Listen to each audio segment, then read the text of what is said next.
안녕하세요. 사연에 빠지다의 DJ 민영입니다. 오늘도 구독과 좋아요 버튼 잊지 마시고요. 그럼 오늘의 사연 함께 시작할게요. 안녕하세요. 결혼한 지 얼마 안 된 새댁입니다. 남편과는 대학교 때 친구예요. 서로 좋은 감정이 있었지만 연인이 되기까지 많이 어긋나고 서로의 감정은 숨기고 계속 친구로 지낼 뻔하다가 남자친구가 용기를 낸 덕분에 지금 결혼까지 앞두고 있는 사이가 됐어요.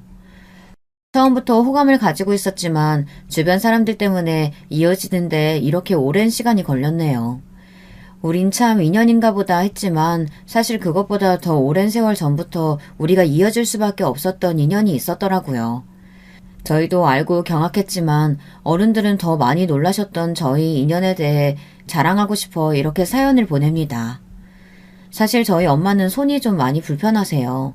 집안의 유전병 때문에 말초신경과 근육에 문제가 있어서 오랜 시간 치료를 받으셨고 지금은 다른 곳은 거의 다 괜찮지만 오른쪽 손만 좀 불편하신데요.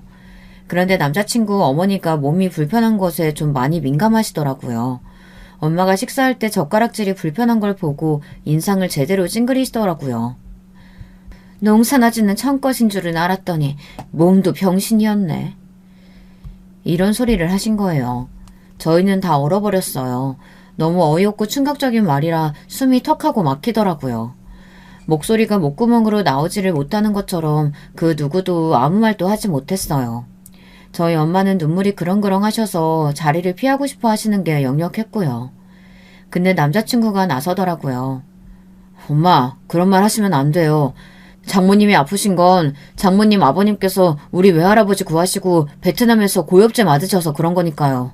저희한텐 평생 은인이세요. 그게 무슨 소리냐? 외할아버지를 구하셨다고?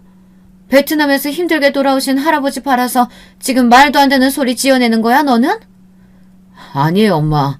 안 믿으실까봐 저희 집에 있는 사진 제가 휴대폰으로 찍어왔어요. 우리 집에 있는 외할아버지 사진이랑 똑같죠? 이 사진 두 분이 파병 가시기 전에 찍은 사진이라고 들었잖아요. 같이 사진 찍은 그 친구분이 지인의 외할아버지세요.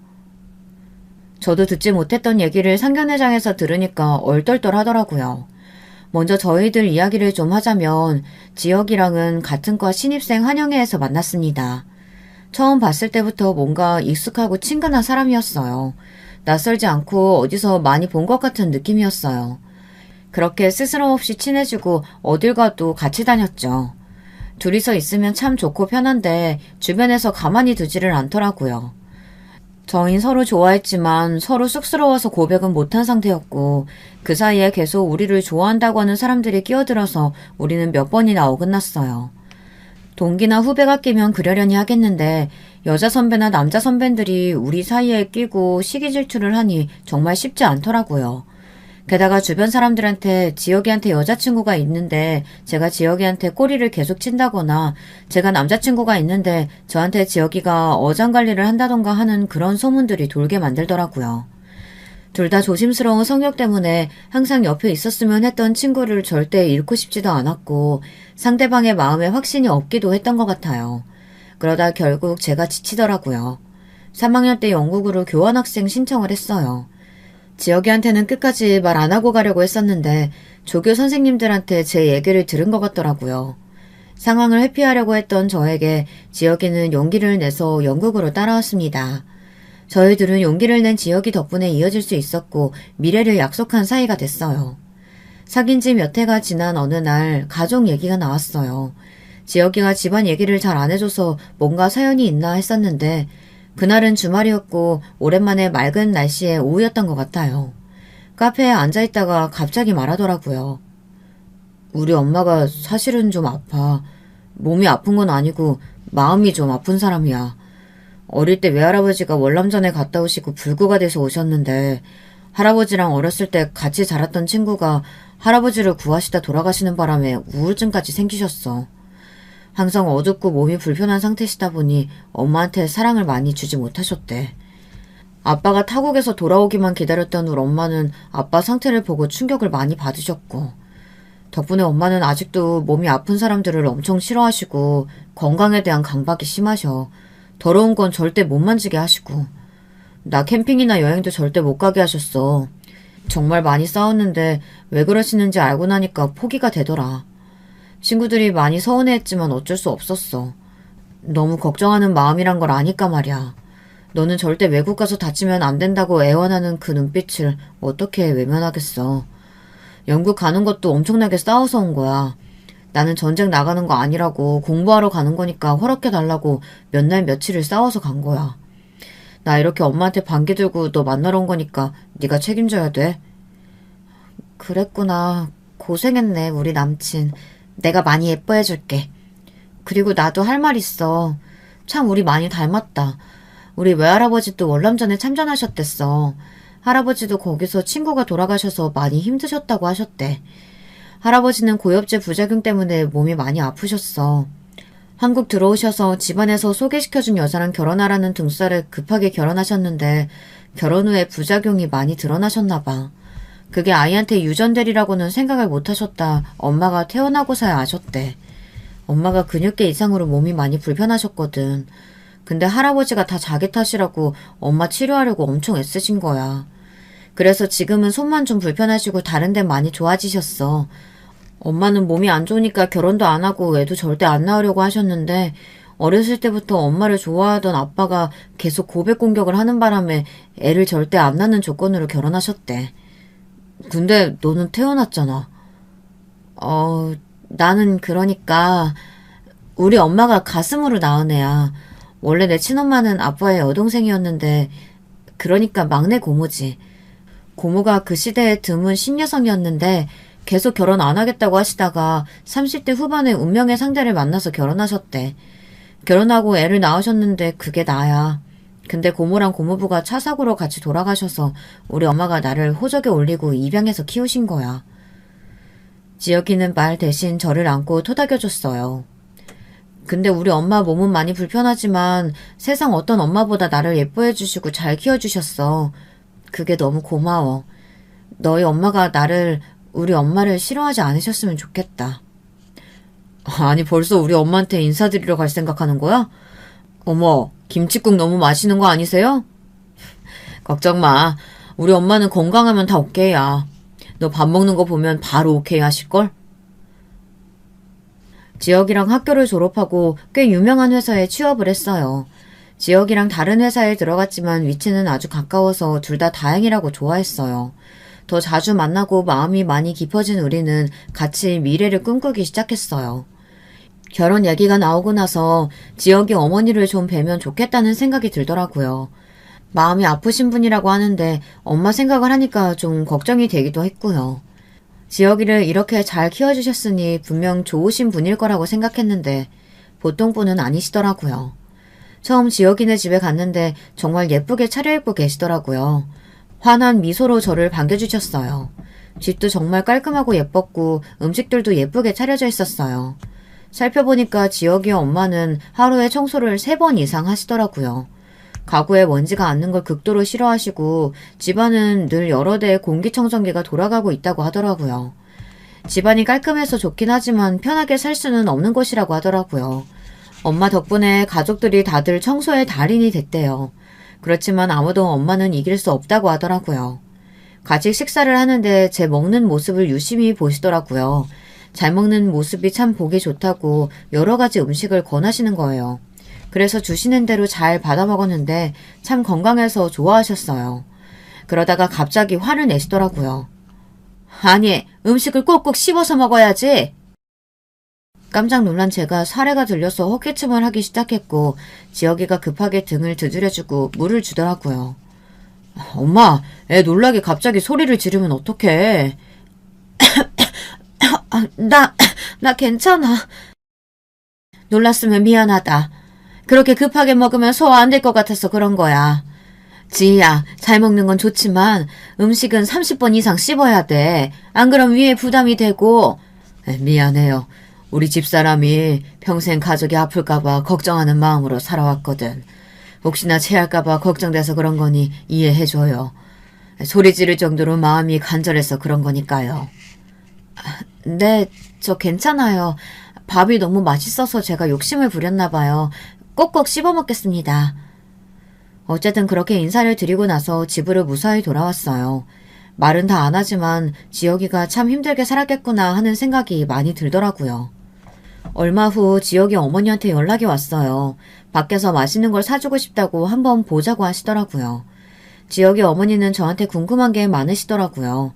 매주 운동은 얼마나 하고 있는지, 정기적으로 산부인과는 방문하고 있는지, 다른 지병은 없는지, 용변의 문제는 없는지, 치과는 얼마나 자주 가는지, 치열은 고른지, 건강검진은 제대로 받은 적이 있는지, 가족 중에 암은 없는지, 술은 얼마나 먹는지, 생리는 불순이 아닌지, 시력은 좋은지, 잠은 몇 시간이나 자는지 등등이요. 저는 지혁이 어머니한테 성실하게 다 답해드렸어요. 그리고 물어봤죠. 어머니는 몸 아픈데 없으세요? 늘 건강하셨으면 좋겠어요. 그리고 마음도 편안하셨으면 좋겠고요. 저희 자주 같이 산책도 가고 공기 맑은 데도 같이 가요. 지혁이 어머니는 저한테 이것저것 물어볼 때도 본인이 지나치게 집요하게 물어본다는 걸 알고 있었지만 무조건 건강했으면 좋겠다는 생각에 압도되어 질문들을 스스로 제어할 수 없는 느낌이었어요. 그리고 자기 건강을 그렇게 되물어주고 같이 산책 가자는 말에 감동을 많이 받으셨대요. 가족들은 어머니의 집착 어린 잔소리에 많이 지쳐서 어머니를 피하고 외면하기 급급한데 저는 아주 달랐다고 좋아하셨다고 해요. 제가 아주 따뜻한 부모 밑에서 잘 배우고 자란 것 같다고 지혁이한테 칭찬을 많이 하셨대요. 참 다행이다 라고 생각했지만 한편으로는 아픈 엄마가 계속 걱정이 되더라고요. 어쨌든 내가 지혁이 엄마한테 잘 해드리고 점수를 좀 따두면 엄마가 몸이 안 좋으셔도 이해하고 넘어가지 않을까 그런 생각이 들어서 더 잘해드렸던 것 같아요. 그만큼 지혁이를 좋아해서 그런 것도 있지만요. 지혁이 집에 놀러 갔는데 지혁이 어머니가 계속 부엌에만 있으시더라고요. 음식하는데 시간이 많이 걸린다고 놀고 있으라고 하시면서요. 지혁이 어머니는 음식에 파는 화학 조미료 넣는 걸 싫어하셔서 직접 장도 담그시고 조미료도 직접 다 만드신다고 하더라고요. 저희는 속도 편하고 좋지만 혼자 너무 고생하시는 것 같아서 부엌에 가서 음식을 좀 도와드리러 갔어요. 그나마 쉬운 두부를 썰다가 손가락이 좀 베었는데요. 피가 그렇게 많이 나진 않았지만 피를 본 순간 지혁이 어머니 눈이 뒤집어지시더라고요. 목소리도 날카로워지시고 거의 패닉에 가까워지시는 것 같았어요.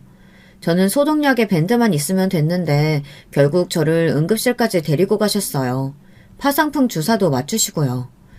그 다음부터 부엌 출입 금지가 됐어요. 몸은 편하지만 정말 마음이 불편하더라고요. 어머니의 하루가 너무 힘든 것 같더라고요. 집에 있으면서 계속 청소하고 음식 만들고 남들보다 하루하루를 몇 배는 더 힘들게 보내시는 것 같아 보는 제가 더 힘들었어요. 아픈 사람이 집에 없도록 하는 게 인생 목표이신 것 같았어요. 지혁이는 어릴 때 축구도 못했대요. 넘어지면 엄마가 너무 괴로워해서 마음껏 뛰어노는 친구들이 너무 부러웠다고 하더라고요. 운동하다가 다쳐도 말 안 하면 되겠지 했는데 엄마는 다 알아채시고 선생님께도 자주 전화하시고 항상 학교 문 앞에서 마치고 나올 때까지 기다리고 계셨대요. 사춘기 때는 그런 엄마가 너무도 싫어서 가출한 적도 있었대요. 놀란 엄마는 너무 충격을 받으셔서 며칠을 알아놓으셨대요. 나중에 아빠한테 소식을 전해 듣고 그제서야 엄마 속썩이는 걸 그만뒀다고 하네요. 그리고 외할아버지 이야기를 듣고 엄마를 조금은 이해하게 됐다고 하더라고요. 지혁이랑 우리 집에도 인사를 갔었는데 우리 부모님이 계속 웃기만 하시더라고요. 듬직한 아들이 생긴 것처럼 기분이 좋다고 하시더라고요. 지혁이가 있어서 저랑 떨어져 살아도 마음이 놓인다고 하시더군요. 별다른 말을 하진 않으셨지만 지혁이를 보고 계속 웃고 좋아하시니까 지혁이도 우리 부모님이 너무 편해서 애교도 부리고 이런저런 말을 많이 하더라고요. 거실에서 우리 외할아버지 사진을 뚫어져라 보고 있길래 전에 베트남전 참전하셨던 할아버지가 그분이라고 같이 참전하셨던 친구분들이랑 같이 찍은 사진이라고 이야기를 해줬어요. 근데 나 외할아버지 친구분이랑 좀 닮지 않았어? 그러고 보니까 그러네. 사실 내가 너 처음 봤을 때 어디서 되게 많이 본 사람 같고 낯이 많이 익어서 되게 편하게 말 걸었었거든. 그러고 보니까 외할아버지 친구랑 되게 많이 닮았다. 신기하다.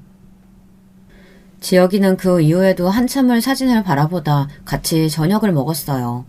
식구들이랑 저 어렸을 때 온갖 사고치고 다닌 이야기, 남녀 통틀어 동네 싸움장이었던 제 웃긴 과거까지 다 나와 다들 한참 웃고 즐겁게 보냈던 것 같아요. 집안 구석구석 소개해주다가 다락도 구경시켜줬어요. 아주 오래된 나무 박스를 보더니 이 안엔 뭐가 있어? 아, 그거 외할아버지 거라고 하던데 뭐가 들었는진 잘 모르겠어. 우리가 열어본 그 안에는 외할아버지의 일기장이 있었어요. 지혁이는 봐도 되냐고 물어보더니 그 일기장을 조심스럽게 보고 엄청나게 울기 시작했어요. 내가 걱정하면서 물어보니까 내용이 너무 슬퍼서 운다고 하더라고요. 저도 어렸을 때 읽으면서 계속 우니까 아빠가 다음부터 상자에 넣어 다락에 넣어두셨거든요. 한 글자 한 글자 보는데 진심이 느껴진다고 너무 마음이 아프다고 하더라고요. 사진을 좀 찍어도 되겠냐고 해서 그렇게 하라고 했어요. 상견례 날짜가 정해지고 저는 지혁이 부모님을 다시 만났습니다.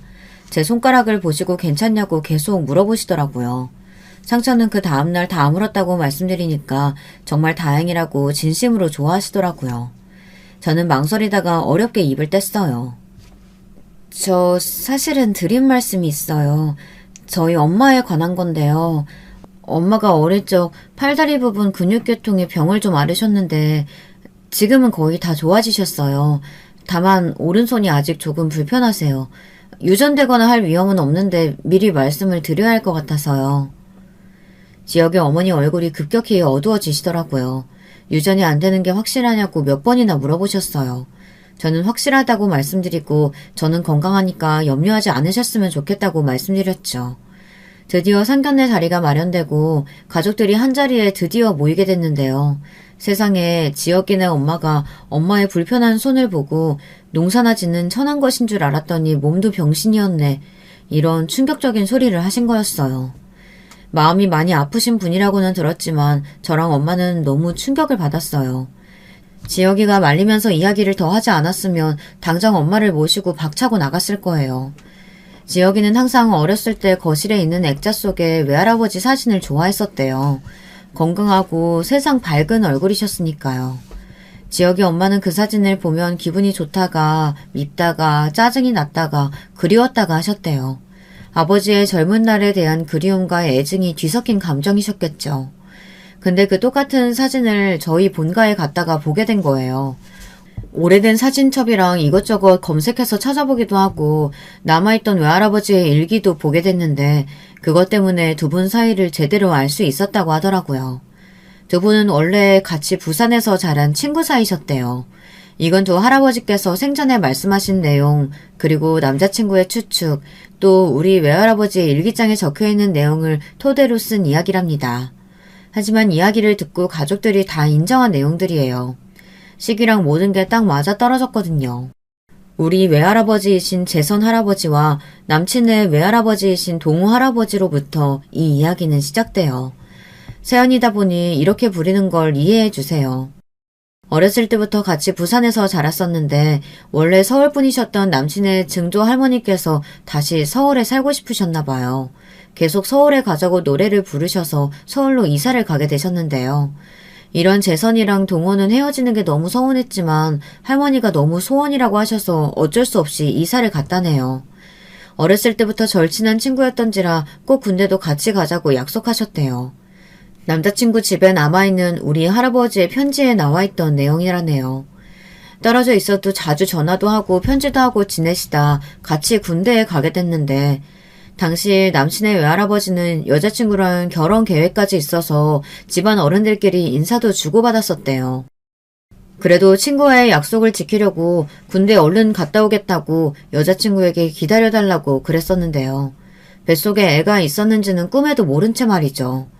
군대 가기 전에 애절한 분위기에 취해서 딱 하룻밤이었다는데 덕분에 외할머니가 참 고생을 많이 하셨대요. 결혼하기로 했었는데 갑자기 군대에 가질 않나 애는 갑자기 덜컥 생겨서 겁도 나고 남편은 군대를 갔고 그래서 몇 달을 고민하시느라 너무 힘드셨대요. 두 할아버지는 운 좋게 또 같은 부대로 배치를 받으셨는데 얼마 되지 않아 월남전 파병을 가게 되셨나 봐요. 그때 보상금보다도 베트남도 공산당 때문에 고통을 받는다는 사실이 안타까웠던 남친의 외할아버지가 월남전에 참전하겠다고 하셨고 그 때문에 별 생각 없던 우리 외할아버지도 참전하기로 마음을 먹으셨대요. 처음에는 다른 나라 전쟁에 전혀 관심 없던 우리 할아버지였는데 친구가 가는데 혼자 보내면 안 될 것 같아 같이 갔다고 그렇게 얘기하셨다네요. 베트남으로 떠나기 전에 같이 사이좋게 찍은 사진이랑 편지를 각자 집으로 좀 보내달라고 다른 군인들한테 부탁을 하셔서 보냈다고 해요. 그 사진들은 아직도 각자 집에서 잘 보존되고 있었는데요. 사진 속의 할아버지들은 정말 밝고 행복하게 웃고 계셔서 어릴 때마다 그 사진을 보면 항상 기분이 좋았어요. 지역이 외할머니는 군대에서 사진이랑 편지가 왔다는 얘기를 듣고 남자친구 집에 갔다 사진이랑 편지를 읽고 대성통곡을 하셨대요.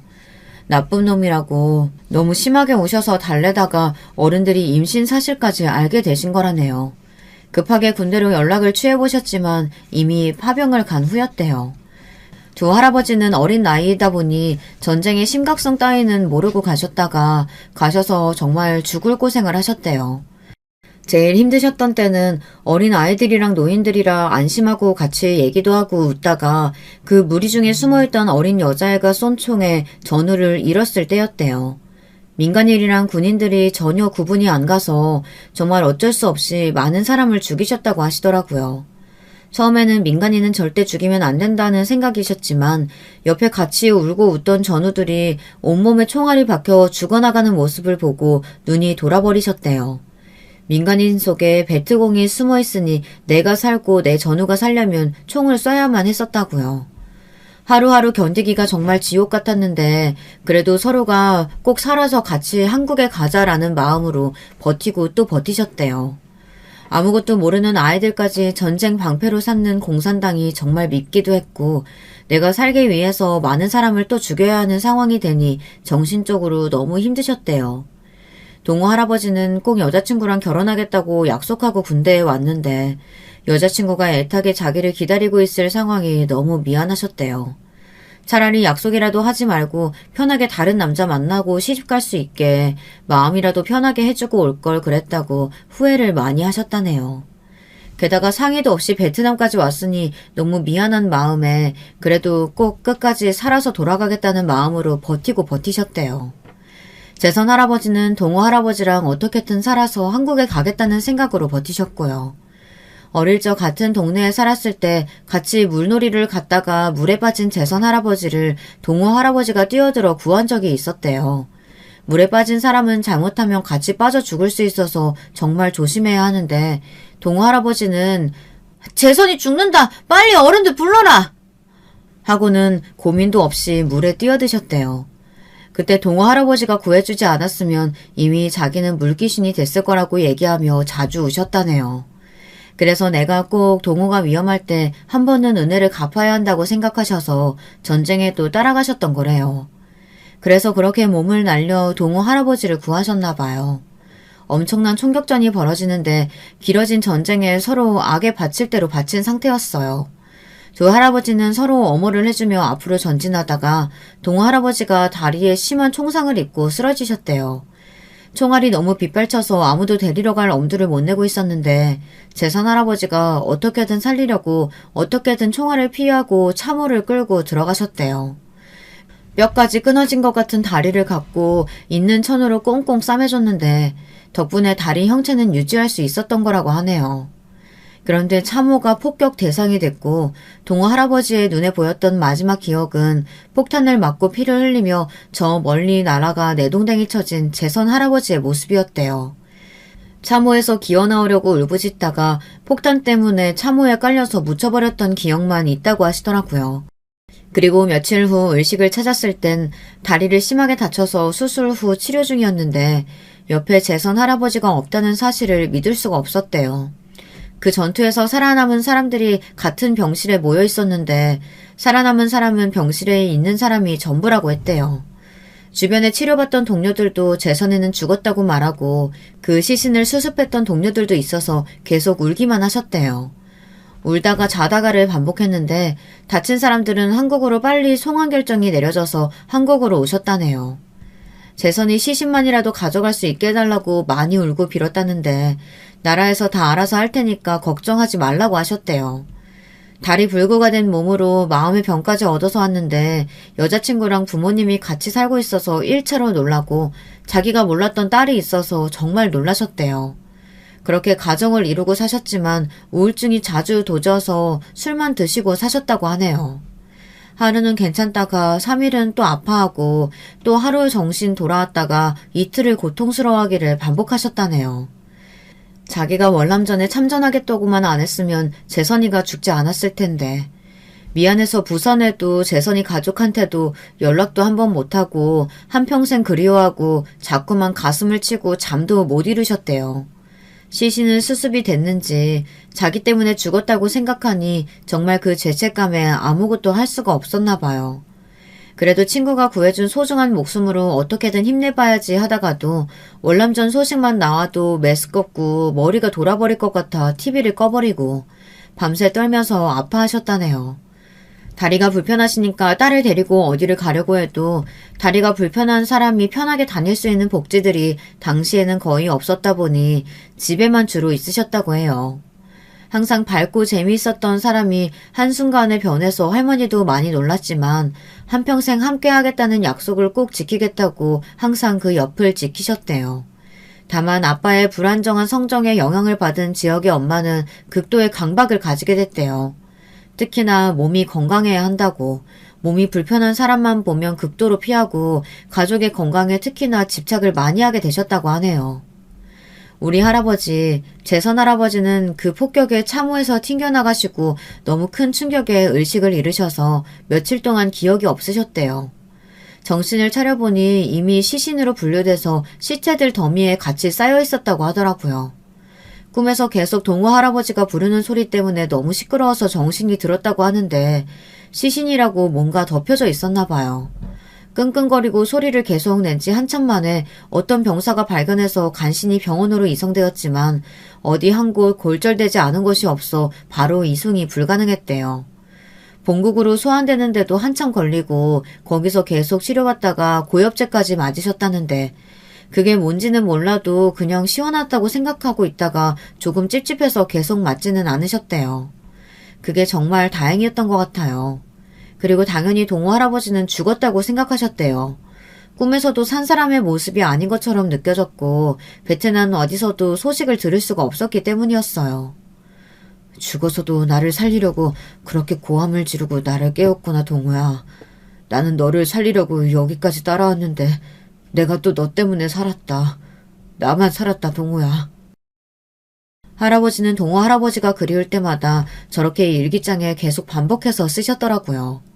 정말 많이 보고 싶으셨나 봐요. 참호에서 폭탄을 맞을 때 참호가 무너졌던 걸로 기억하고 계셨는데 그 지역은 이미 전투가 끝나서 다 불에 타서 시신도 찾기 어렵다고 했다네요. 어디에서라도 살아있으면 좋겠다. 그런 생각에 일부러 생사를 확인하지 않으셨대요. 살아있으면 어떻게든 연락이 올 거라고 믿고 계셨대요. 반드시 나를 찾을 거라고 생각했지만 평생을 기다려도 연락이 오지를 않아서 동호는 정말 죽었구나 하고 생각하고 슬퍼하며 사셨는데요. 송환되어 돌아오셔서 온갖 괴로움에 아무 생각이 없었지만 집안에서 어떻게든 결혼하라고 해서 가정을 이루셨대요. 전쟁을 겪은 후라 겉은 멀쩡해 보여도 여러 군데 많이 아프고 힘든데 나 같은 사람이랑 결혼을 해도 되겠냐고 선본 사람한테 물어보셨대요. 근데 선본 여자분이 너무 멋진 대답을 하셔서 반하셨다는데요. 사람 살다 보면 몸 아픈 거는 당연한 거 아닙니까? 나이 들면 몸 안 아픈 사람 아무도 없지. 서로 골골하면서 아껴주고 좋아해주면 저는 상관없습니다. 저만 좋아해주면 돼. 그 착하고 선한 모습에 결혼하셨는데 괜히 본인이랑 결혼해서 한평생 고생만 시켰다고 자주 마음 아파하셨대요. 결혼 후 그냥 몸이 아프고 힘들다고만 생각했는데 점점 고엽제 부작용이 드러나는 데다가 나중에 태어난 딸이 근육 이상으로 손과 다리가 불편하게 태어난 걸 보고 너무 마음 아파하셨대요. 내가 무지해서 이런 일이 생겼다고, 친구도 지켜주지 못했는데 자식마저 아프게 만들었다고요. 그래서 딸 치료하는데 한평생을 바쳤다고 해도 과언이 아닐 정도로 지극하셨대요. 나중에 딸, 그러니까 우리 엄마죠. 엄마는 할아버지의 지극정성에 몸이 많이 좋아지셔서 손만 장애가 좀 남으시고 다른 곳은 거의 정상으로 보일 정도로 좋아지셨어요. 손은 좀 불편했지만 공부도 잘하고 참하고 선하셔서 어릴 때부터 같이 알고 지내던 동네 청년이 청혼을 했었는데요. 계속 거절하시다가 3번 만에 항복하고 결혼하셨대요. 그런 조건이 자식을 낳지 않는 거였는데 남편도 동의하셔서 결국 결혼을 하셨다네요. 엄마는 고엽제 부작용이 유전이 돼서 몸이 아프셨다 보니 자식한텐 본인이 힘드셨던 걸 절대 물려주고 싶지 않으셨던 것 같아요. 아빠는 손이 좀 불편할 뿐이지 세상에서 엄마가 제일 예쁘다고 항상 아껴주셨어요. 지금도 항상 하루 일과가 끝나면 아빠가 엄마를 이리저리 주물러주고는 잠드시곤 하시거든요. 재선 할아버지는 엄마가 결혼하는 걸 보고 안심하셨는지 결혼하고 얼마 안 돼서 돌아가셨대요. 사실 고엽제 부작용 때문에 자주 병원에 가셨고 엄마 앞에서 내색은 잘 안 하셨지만 정말 많이 고통스러워 하셨대요. 밤에 항상 앓으시면서 고통스러워 하셨지만 돌아가시기 전에는 이제 드디어 우리 동우 만나러 간다고 하시며 웃으시면서 편하게 가셨다고 해요. 이제 보니 남자친구가 사진 속 동우 할아버지를 정말 많이 닮은 외손주라서 그랬던 건데요. 그런데 어떻게 우리가 이렇게 만난 건지는 정말 신기한 것 같아요. 할아버지는 우리 집에서 항상 자랑거리셨어요. 전장에 참여하셔서 용감하게 싸우시고 몸은 자주 아프셨지만 엄마를 누구보다 아끼시고 헌신적으로 치료해 주셨으니까요. 일찍 돌아가셔서 얘기로 전해들었을 뿐이지만 우리한텐 영웅이셨어요. 사진 속의 두 할아버지는 늘 젊고 환하게 빛나는 청년이었어요. 항상 그 사진을 보면 기분이 좋았는데 지혁이랑 저는 이 오랜 인연에서 반드시 만나야 하는 사람들이었네요. 혹시 외할아버지들끼리 다리를 놔주신 건가 하는 생각이 들더라고요. 어떻게 사는 지역도 달랐던 우리가 같은 대학, 같은 과에 입학했던 건지, 그리고 처음부터 그렇게 친해질 수 있었던 건지 정말 너무 신기했어요. 두 분의 깊은 그리움이 몇 대가 지나도 사라지지 않고 우리를 만나게 해주신 것 같아 정말 감동이었어요. 모든 걸 알게 돼서 잠시 잊고 있었지만 그래도 우리 엄마한테 막말한 지혁이 엄마한테 사과는 꼭 받아야겠더라고요. 처음에 지혁이 엄마는 저희가 꾸민 이야기가 아니냐고 못 믿겠다고 하시더라고요. 지혁이는 조용히 휴대폰으로 찍은 사진을 내밀었어요. 거기에는 우리 집 거실에 걸려있는 두 분의 사진이 있었어요. 그리고 재선 할아버지의 일기장을 보다가 찍었던 사진을 내밀었죠. 동우야, 네가 살아있었으면 좋겠다. 살아있으면 나를 꼭 한 번은 찾아왔을 텐데. 동네 사람들한테 물어라도 나를 찾아왔을 텐데. 그치? 동우야, 미안하다. 내가 너를 끝까지 살렸어야 했는데 내가 좀 더 운이 좋았으면 그때 그 포탄이 날아가지만 않았어도 죽어도 네 옆에서 사이좋게 죽어 너 가는 길 외롭지 않게 했어야 했는데. 미안하다, 동우야. 차디찬 흙더미에 너를 아프게 두고 나만 이렇게 억세게 살아남아 버렸다. 우리가 그 전쟁터에 가지 않았으면 이 좋은 세상을 얼마나 재미나게 살아갔을까. 그때 너를 말렸더라면, 내가 가기 싫다고 때라도 부렸었다면 그런 뭐 쓸데없는 생각을 한다. 그럼 네 환한 그 얼굴을 오래 볼 수 있었을 텐데. 너도 나도 자식 낳아서 같이 소풍도 가고 같이 노래도 부르고 이 살기 좋아진 세상에서 얼마나 좋았을까 그 생각만 해. 보고 싶다, 동우야. 재선 할아버지는 가지고 있었던 동우 할아버지 사진 앞에 늘 물그릇과 향 하나를 피우고 자주 기도를 하셨대요. 항상 깨끗한 물이랑 철마다 맛있는 과일이나 음식 같은 것도 하나씩 올려두셨대요. 전쟁에서 깨끗한 물을 그렇게 먹고 싶고 맛있는 것들이 정말 많이 먹고 싶었는데 그걸 마음대로 많이 못해보고 죽었다고 생각하니까 마음이 많이 아프셔서 그랬다고 하시네요. 지혁이네 엄마는 한참을 들여다보시고 소리내서 꺽꺽 우시기 시작하셨어요. 옆에서 지혁이 아빠가 한참을 토닥이시더라고요. 좀 안정되시고 우리 엄마한테 정말 죄송하다고 하시더라고요. 저희 아버지는 평생을 고통 속에서 사셨어요. 당신 때문에 친구가 죽었다고 자주 술 마시고 항상 가슴을 치셨고요. 저를 보면서 항상 만감이 교차한 표정이셨죠. 친구 덕분에 살아서 게다가 눈앞에 자식 때문에 더 열심히 살아야겠는데 아버지 다리가 늘 걸림돌이었어요. 게다가 아버지를 겁내는 제 얼굴이 아버지를 더 힘들게 몰아붙이는 것 중 하나였던 것 같아요. 예전에는 장애인에 대한 처우가 좋지 않아서 어디 나가는 것도 쉽지 않았죠. 동네에 나가면 다리 병신이라고 수군거리는 사람들도 많았고 학교에서도 저를 병신 딸이라고 놀리는 남자애들이 많았어요. 큰일을 하고 돌아오셨지만 돌아오는 건 사람들의 수근거림과 멸시가 더 많았죠. 그것보다 친구의 희생으로 고국으로 돌아왔지만 정작 본인이 할 수 있는 게 별로 없다는 생각에 항상 집에 틀어박혀서 아파하시고 힘들어하셨던 기억밖에 없네요. 넌 태어나지 말았어야 했다. 왜 태어났어 왜? 이런 소리도 자주 하시고 그러고 나서는 또 본인 뺨을 마구 때리고 울고 미안하다고 저를 안아주시기도 하셨어요. 자식을 봐서라도 힘을 내서 살아가야 하는데 마음이 너무 지옥이어서 그게 너무 힘드셨던 것 같아요. 그 옆에서 그 모습들을 지켜보니 나는 절대 다치거나 아프면 안 되겠다. 그럼 사람이 저렇게 망가지는구나. 그런 생각이 점점 커지고 커져서 강박이 되고 말았네요.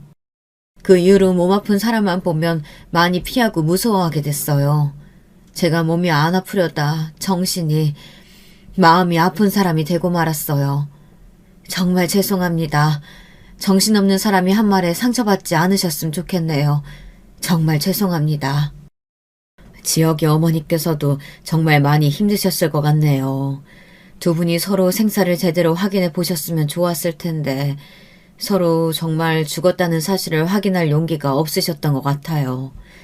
근데 그 두 분의 자손들이 이렇게 또 인연이 닿았다고 하니 정말 신기하네요. 아까 말씀하신 것 때문에 많이 놀랐지만 사과하신 일이고 또 앞으로 그러지 않으신다면 저도 문제 삼지 않겠습니다. 그리고 걱정하실 것 같아 미리 말씀드립니다. 저희 아버지는 고엽제 부작용으로 많이 힘들어하셨고 저도 그 영향으로 어렸을 때부터 많이 아팠답니다. 그래서 제 고통을 자식한테는 절대 물려주고 싶지 않았어요. 다행히 제가 이렇게 부족한데도 저를 예뻐해주는 지금의 남편을 만났지만 유전병이 생길까 해서 아이는 낳지 않았습니다. 우리 지인은 사고로 돌아가신 막내 고모의 늦둥의 딸이에요. 제가 입양해서 키운 딸이니 건강은 염려하지 않으셔도 됩니다. 어렸을 때부터 잘 먹고 운동도 잘해서 아주 건강합니다. 그러니 우리 지희 예쁘게 봐주시고 두 아이 허락해 주셨으면 합니다. 사실 지희한테 유전이 되지 않으니 걱정하지 않아도 들었는데 저도 모르게 너무 걱정돼서 자세히 물어보고 싶었어요. 근데 이렇게 말씀해 주시니까 제가 다 부끄럽네요. 걱정하고 있었는데 이렇게 먼저 얘기해 주셔서 정말 감사합니다. 이제 마음 놓겠습니다.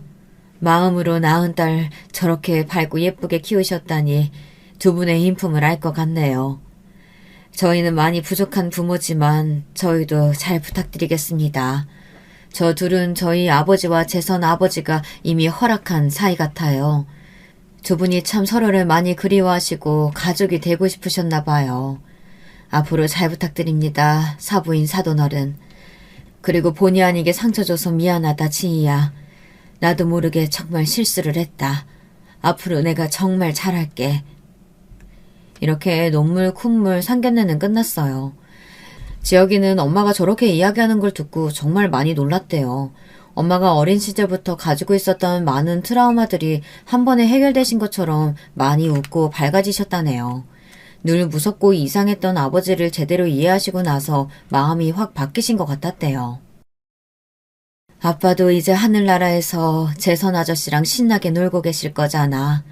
나도 이제 신나게 너희들이랑 살래. 나도 좀 웃으면서 즐기면서 살고 싶어. 나도 그동안 많이 힘들었어.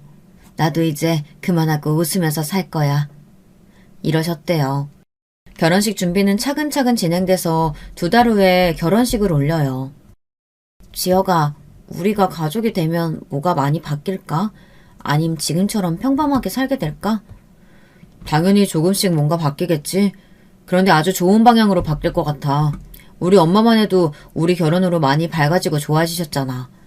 지금 우리 엄마랑 아빠는 몇십 년 만에 다시 신혼 때가 된 것처럼 재미있게 밝게 잘 지내고 계셔. 너네 부모님은 원래 사이 좋으시지만 우리가 더 좋게 만들어드리면 되지 뭐. 더 좋게 어떻게 만들어드려? 무슨 방법이라도 있어? 당연히 있지. 그게 말이야. 빨리 좀 말해봐. 왜 이렇게 뜸을 들여? 부모님이 좋아하실 일들이 뭐가 있겠어. 손주 보시는 거지 뭐. 우리가 애를 팍팍 낳아서 두 집안의 귀염둥이들을 안겨드리는 거지 뭐. 뭐?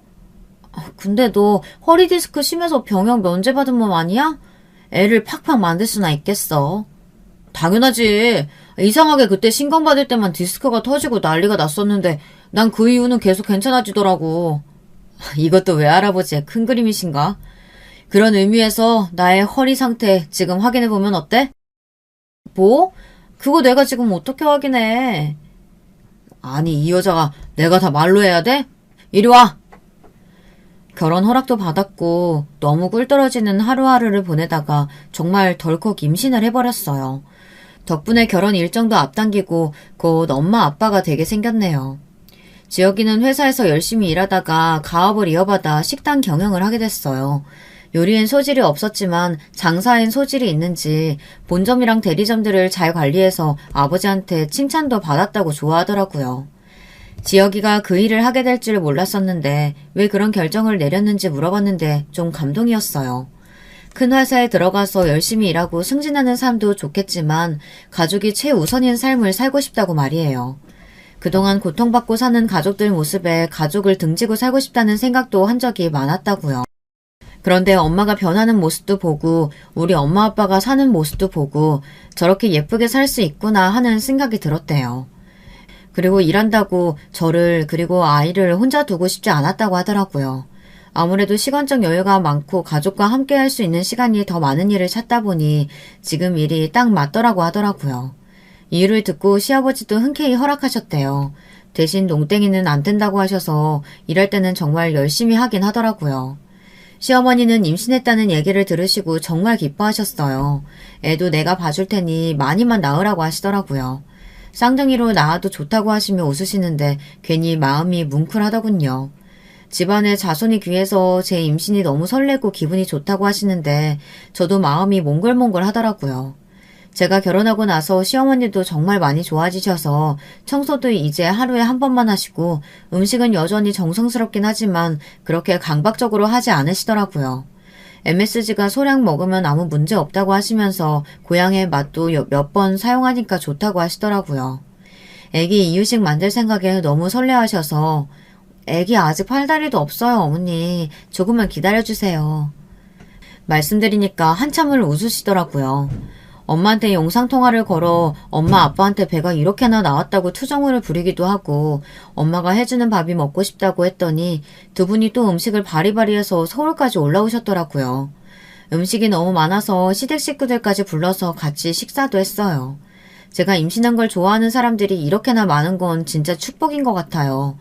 부끄럽기도 하지만 뭔가 큰 일을 해낸 것처럼 자랑스럽기도 하고 하여튼 기분이 묘했어요.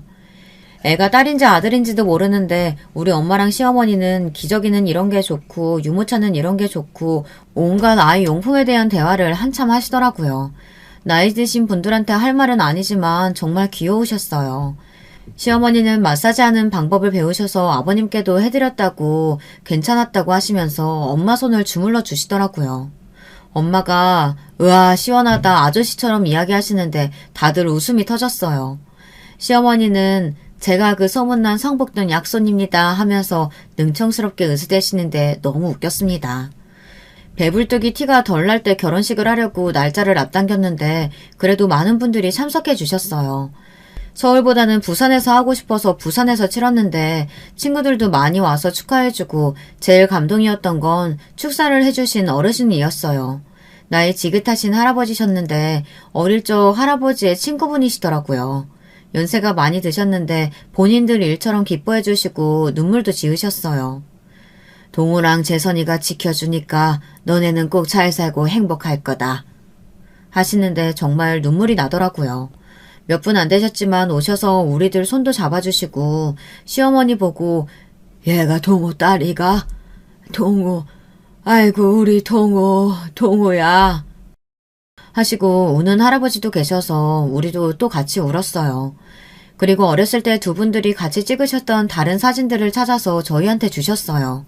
어렸을 때 두 분의 사진은 보는 것만으로도 기분이 좋고 마음이 뭉클해지더라고요. 시어머니도 보시고 한참을 우시고 엄마도 할아버지 생각에 눈물이 고이시더라고요. 어르신들 주소랑 연락처도 여쭤보고 나중에 부산에 갈 때 꼭 찾아뵙겠다고 약속도 드렸어요. 결혼식 후에 이런저런 이야기를 하다가 저희 외할아버지는 부산 바다에 화장해서 풀어드렸다고 하니까 남편 외할아버지도 그렇게 해드리면 좋겠다고 해서 그렇게 해드리기로 했어요. 물론 할머니들도 마찬가지고요. 유골함에 그냥 모셔져만 있었는데 이제 두 분이서 재미나게 바다 구경도 하시고 자유롭게 편하게 계시면 더 좋지 않을까 생각하신 것 같아요. 어릴 적 두 분 사진을 보다가 그런 생각이 드셨나 봐요.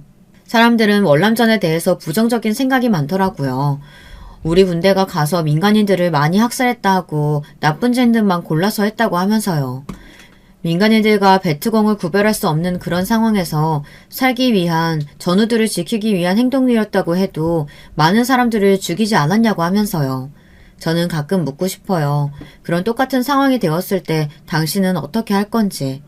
우리 할아버지들의 아름다운 젊은 날을 팔아받은 그 보상금을 우리나라 살림에도 보태고 많은 병을 얻고 장애도 얻고 그 많은 전우를 이루셨는데 우리는 그 덕분에 좋은 나라에서 편하게 잘 살고 있는데 비난만 하는 사람들을 보면 참 마음이 아파요. 물론 불미스러운 일들도 많이 있었겠죠. 상처받은 사람, 고통을 준 사람, 전쟁 속에서는 어느 한쪽도 자유로울 수 없는 것 같아요. 다시는 그런 상황이 반복되지 않았으면 하는 바람입니다. 가장 전쟁이 일어날 위험이 많은 분단국가에서 살고 있지만 말이에요. 전쟁은 우리 할아버지들 뿐만 아니라 참 많은 것들을 빼앗아가니까요. 생전에 같이 만나지 못하고 그리워만 하셨던 두 분이셨지만 이제 가족이 되셨으니 지금은 같이 행복하시겠죠? 저랑 남편을 보면서 두 분도 마음의 병이 치유되시고 여한이 없으셨으면 좋겠어요. 더 이상 정쟁 없는 이 땅에서 모두가 살아갈 수 있기를 바라겠습니다. 사연을 듣는 여러분들의 하루도 늘 편안하시고 행복하셨으면 좋겠네요. 여러분, 두 번째 사연 시작하기 전에 좋아요, 구독 꼭 눌러주실 거죠? 그럼 두 번째 사연 바로 시작합니다. 안녕하세요. 반갑습니다. 저는 서울 토박이 30살 여자입니다. 불과 몇 달 전에 저만 알고 있기엔 너무나 재밌는 일이 있어서 여러분께 이야기하고자 이렇게 사연을 신청해봤어요. 간단히 소개하자면 저희 집은 부모님, 저, 동생 이렇게 5명이서 살고 있어요. 경제적으로 매우 풍족하진 않지만 그래도 먹고 살 만큼 벌고 적당히 쓰고 싶은 만큼 쓰는 그런 평범한 가정이고요. 자랑할 거라곤 가족끼리 굉장히 돈독하다는 점 하나예요. 가족들 모두 워낙 활발하고 정이 많은 터라 서로 연대도 끈끈한 편이거든요. 저는 엄마, 아빠, 동생 모두 자랑스러워요. 항상 각자의 일에 자신감을 갖고서 최선을 다해서 일궈낸 삶을 살고 있으니까요. 다만 저 같은 딸을 둔 건 안타깝지만 운이 없던 것 같긴 해요. 20대까지만 해도 전 비혼주의자였습니다. 결혼하지 않고 평생 혼자 살다 가자는 주의요. 죽을 때까지 한 사람만을 바라보며 사는 게 자신 없었거든요. 제 성격이 워낙 불같고 다혈질이라 누가 절 받아줄까 싶기도 하고요. 부모님이랑 동생도 다 똑같이 얘기했어요. 네 그 성격 받아줄 사람 찾느니 그냥 혼자 살아라 라고. 창피하지만 회사도 여러 번 옮겼죠. 상사가 못살게라도 구는 날이면 쓸데없는 반항심으로 항상 반발하고 일어섰거든요. 그러다 정착한 게 지금의 회사입니다. 야근이 너무 많긴 하지만 자율적이고 직급이 없는 회사라 위계질서 같은 것도 없어서 너무 좋아요. 그렇게 오랜만에 만족해야 할 만한 일을 찾고 난 후 자기계발에 집중하며 살고 있었는데요. 잔잔하던 제 삶에 웬 커다란 돌 하나가 떨어진 겁니다. 여느 날과 같이 휴일을 즐기며 거실에 늘어져 있는데 아빠가 갑자기 소개받을 사람이 있으니 다녀오라는 거예요. 뭔 소개인가 했는데 알고 보니 남자더라고요. 아빠가 직접 아는 사람은 아니고 우연히 아빠가 같이 일하시는 분의 조카가 저희 회사에 다니는 사람이라고 하더라고요. 황금 같은 주말에 그렇게 누워있지 말고 같은 회사 사람이니까 한번 만나봐라 라고 제안해 주신 거였어요. 너무 싫었습니다. 평화로운 일터에서 남자를 만나라뇨. 괜히 껄끄러운 일 만드는 게 싫어서 극구 거절했지만 이미 어른들끼리 약속을 잡은 터라 어쩔 수 없었어요. 그렇게 힘겹게 나간 자리에서 만난 남자와 저는 결국 훗날 결혼까지 약속하게 됐답니다. 사람 일이라는 건 알다가도 모른다는 어른들의 말씀이 정말 100번 1000번 맞아요. 만나기 싫었던 남자와 연애를 하게 되고 남의 일 같았던 결혼을 하기 위해 어느새 식장을 알아보는 제 모습이 믿기지 않았죠. 그때부터 괜히 지키지 못할 입방정 떨지 않기 위해 입조심 말조심하며 살고 있고요. 결혼을 약속했던 그 남자, 전 남자친구를 우선은 편하게 남자친구라고 말할게요. 그 사람은 한마디로 순둥이 같았어요. 제가 뭐라고 하던 무슨 일을 하던 군말 없이 믿어주고 따라줬거든요. 전 그 점이 제일 좋았고요. 가끔 줏대 없는 모습이 답답하긴 해도 있는 그대로의 저를 받아주는 사람은 제 인생의 처음이었으니까요. 하지만 같은 직장에 다니기에 결혼 약속하기 전에는 불편한 점도 많았어요. 저와 만나는지 모르고 다른 사람들이 그에 대한 비밀이나 뒷얘기를 저에게 몰래 하는 그런 류요. 다른 부서 사람들이 떠들기로는 남자친구는 굉장히 잘 사는 집안이라고 하더라고요. 사람이 순진하고 쑥맥이라 티가 안 날 뿐이지 꽤나 유명한 소문이더라고요. 남자친구 집에 가거나 직접 얘기를 들은 적이 없어서 저조차 몰랐던 사실이지만 딱히 신경 쓰이진 않았죠. 그 밖에 또 불편했던 건 여긴 제가 오래 다니고 싶은 회사니까 비밀로 하자 했는데도 자꾸만 사람들한테 공개하고 싶어 하더라고요. 어차피 나중에 다 알게 될 건데 왜 감춰야 하냐면서요. 우연이라도 지나칠 때마다 왜 그렇게 티내고 싶어 안달인 건지 앞으로도 계속 그럴 거냐고 물으니까 본인은 하루라도 빨리 저와 결혼해서 함께 살고 싶대요. 한마디로 뭐 자신과의 결혼에 대해서 생각해달란 뜻이었죠. 사람들의 축복 속에서 미래를 약속하는 게 너무 근사할 것 같다면서 낭만적인 소리를 해대는데 얘도 참 철이 없다 싶으면서도 날 얼마나 사랑하면 이럴까 싶어서 이해해줬습니다. 그 다음부터 하루가 다르게 보채기에 뭔가 스스로도 믿을 만한 구석이 있겠구나 싶어서 차근차근 결혼 준비를 하기 시작했어요. 나중에 후회하더라도 지금 당장은 후회하지 말자는 마음으로 그 사람을 선택한 거였죠. 가족들은 얼마나 좋은 사람이길래 네가 그런 결정을 했냐면서 놀라워했어요. 다들 어서 빨리 상견례하고 싶다며 들떠 있었는데 다 같이 만나는 일이 생각보다 어렵더라고요. 그쪽 아버지가 유명한 강사인데 너무 바쁘셔서 상견례 날짜를 잡지 못하고 있던 터라 최대한 우리끼리 할 수 있는 것부터 준비하기로 했어요. 그렇게 어쩌다 보니 날짜를 알아서 잡고 식장까지 알아본 후에 상견례를 하게 됐습니다. 그쪽 식구들은 겉보기엔 매우 교양이 넘치는 것처럼 보였어요. 예의 있고 고상한 딱 그런 느낌. 아버지는 입시 강사에 어머니는 피아니스트, 형은 유학 중이라니 처음 볼 땐 참 대단한 집안이다 싶었죠. 그쪽에서 먼저 예상만큼이나 거창한 소개를 늘어놓은 이후 저희 집안은 어떤 일을 하는지 소개할 순서가 됐어요. 아빠는 지금 환경미화원으로 일하고 있다 말씀하시고 이어서 엄마 일을 소개하려고 하는데 그쪽 어른들이 잘못 들은 거냐는 표정으로 다시 되물으시더라고요. 네? 실례지만 방금 어떤 일이라고 하셨죠? 환경미화원 말이에요. 뭐가 잘못됐나요? 아, 그런 건 아닙니다만 저는 공직자 자리에 계시다고 전해 들었거든요. 그것도 꽤나 높은... 제가 깜빡 속았나 봅니다. 저런 말을 한 적이 없는데 무슨 소린지 싶어서 남자친구를 쳐다보니 본인은 그런 적 없다는 듯 순진무구한 얼굴을 하고 있더라고요. 죄송한데 저는 남자친구한테 그런 얘기를 한 적이 없어서요. 아빠는 환경미화원으로 오랫동안 일해오셨고요. 알고 계시던 것과는 다르지만 속인 적은 없습니다. 그러니 속았다는 그 말씀은 조금 불편하네요. 그랬구나. 불편했다면 용서하렴. 조금 당황스럽긴 해서 말이야. 뭐랄까, 이렇게 실제로 하시는 분은 처음 보기도 했고 그래서. 아니, 살면서 환경미화원을 실제로 못 봤던 사람도 있을까요? 저렇게 당황하는 게 저로선 이해가 안 가더라고요. 당황했다고 하더라도 입 밖으로 꺼내는 것도요. 분명 그건 우리 집을 무시하고 깔보려는 의도였다는 게 확실했습니다. 이어서 나머지 가족들이 자기소개를 할 동안 그쪽 식구들은 충격에서 못 헤어나오겠다는 표정으로 가만히 듣고만 있었어요. 아빠도 이 같은 변화를 눈치채셨는지 어느새 말씀이 사라지셨고요. 엄마와 동생은 고개를 푹 숙이고 있더라고요. 하루라도 빨리 결혼을 서두르자던 사람들이 환경미화원이라는 말 하나에 갑자기 꿀먹은 벙어리가 된 게 기가 차더라고요. 아빠는 당신 직업에 누구보다 자부심을 갖고 계시던 분이었는데 말이죠. 저는 참지 못하고 말씀 도중에 끼어들어 그쪽 부모님께 질문을 했습니다. 실례지만 아까 말씀하신 게 계속 마음에 걸려서요. 한 가지만 여쭤봐도 될까요? 혹시 환경미화원이 강사나 피아니스트보다 훨씬 안 좋은 일이라고 생각하시나요? 저는 최대한 정중히 물었다고 생각했는데 한순간 찬물을 끼얹은 듯 분위기가 가라앉았습니다. 아차 싶었지만 끼얹은 물을 주워 담을 수 있나요? 답을 기다리는데 앞에 있던 남자친구가 부족한 말솜씨로 부모님을 변호하기 시작했어요. 미경아, 진정해. 우리 부모님은 그냥 당황하신 거야. 자기 부모님을 비웃거나 비하하는 의도가 절대 아니었다고. 당황은 왜 하는데? 당황해야 하는 지점이 대체 뭔데?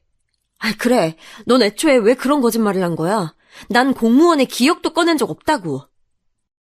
제 성남 불길이 남자친구로 번지자 아무 말 없던 예비 시아버님이 나서셨습니다. 의도와 다르게 질문이 오해를 산 것 같네요. 말씀하신 그런 뜻은 아니고 해당 직업이 일반적으로 경제적 여유 있다고 생각하긴 어려워서 그랬습니다.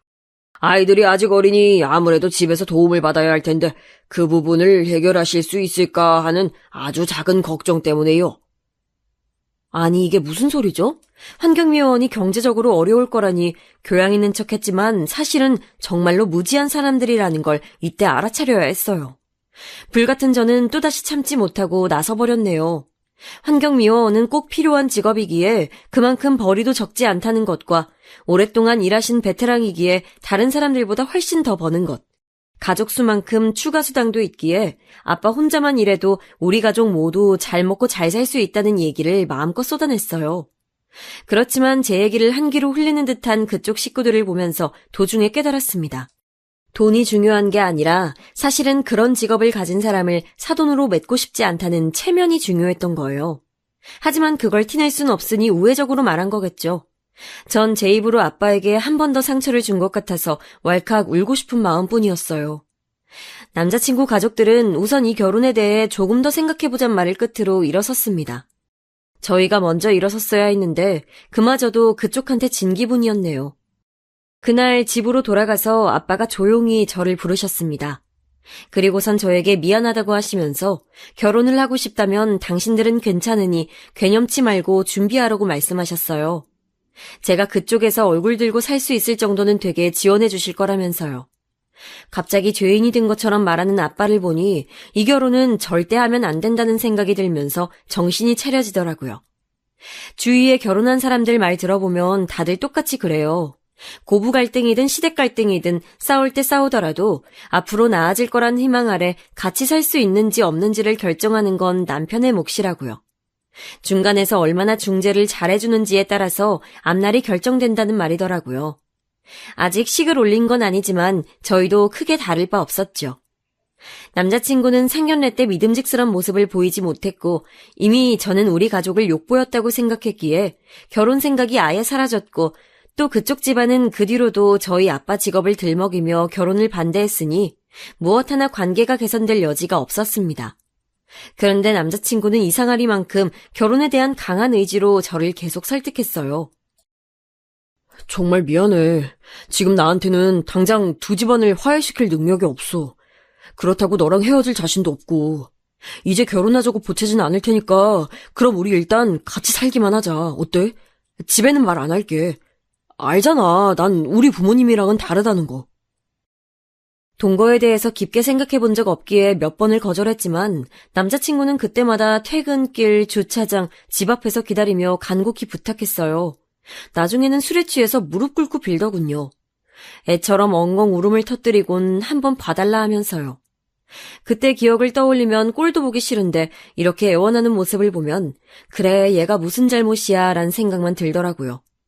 아직까지 남자친구를 사랑하고 있던 저는 결국 백기를 들 수밖에 없었고 부모님께 죄송했지만 바로 남자친구 자취방에서 동거를 시작하게 됐습니다. 저희 집에도 우선은 비밀로 하고 친구 집에서 잠깐 산다고 둘러댔네요. 그런데 막상 함께 살아보니 그것만으로도 정말로 결혼한 느낌이 나더라고요. 남자친구는 전보다 더 지극정성으로 저를 살폈어요. 그러다 보니 저도 사람인지라 화를 잇게 되더라고요. 그때만큼은 이대로 살아도 나쁘지 않다고 생각될 만큼이요. 하지만 절대로 넘어갈 수 없는 문제는 남자친구 집안이 절대로 호락호락하지 않다는 거였습니다. 남자친구가 연락이 끊기자 회사로 연락을 해오더니 저에겐 남자친구를 숨겼냐고 문자를 보내오거나 하다못해 경찰서에 실종신고까지 하더라고요. 다 큰 아들에게 왜 이리 집착하는지 곁에서 보기에 무서울 정도였어요. 한 번은 그쪽 어머님이 저희 가족이 자주 가는 단골 음식점 앞에 서 계신 거예요. 글쎄 상견례 때 제가 그 음식점에 대해서 스치듯 얘기했는데 그걸 기억하고 오신 겁니다. 그날 하필이면 회사 사람들과 회식하러 간 자리였는데 말이에요. 아마도 어머님은 제 일행이 누군지 모르셨겠죠. 그래서 저를 알아보시자마자 제 팔을 붙잡고 다짜고짜 물으시더라고요. 너지? 네가 숨겼잖아. 우리 아들 어디 감췄어? 갑자기 와서는 무슨 소리 하시는 거예요? 네가 꼬등인 게 아니고서야 애가 갑자기 죽겠다느니 다신 찾지 말라느니 그딴 소리를 하고 집을 나가? 어디 있는지 당장 말해. 아니면 내가 네 아빠 무슨 일 하는지 여기 있는 사람들한테 전부 말해버릴 테니까. 지금 그걸 말이라고 하시는 거예요? 우리 아빠가 환경미화원인 게 흠집이라도 돼요?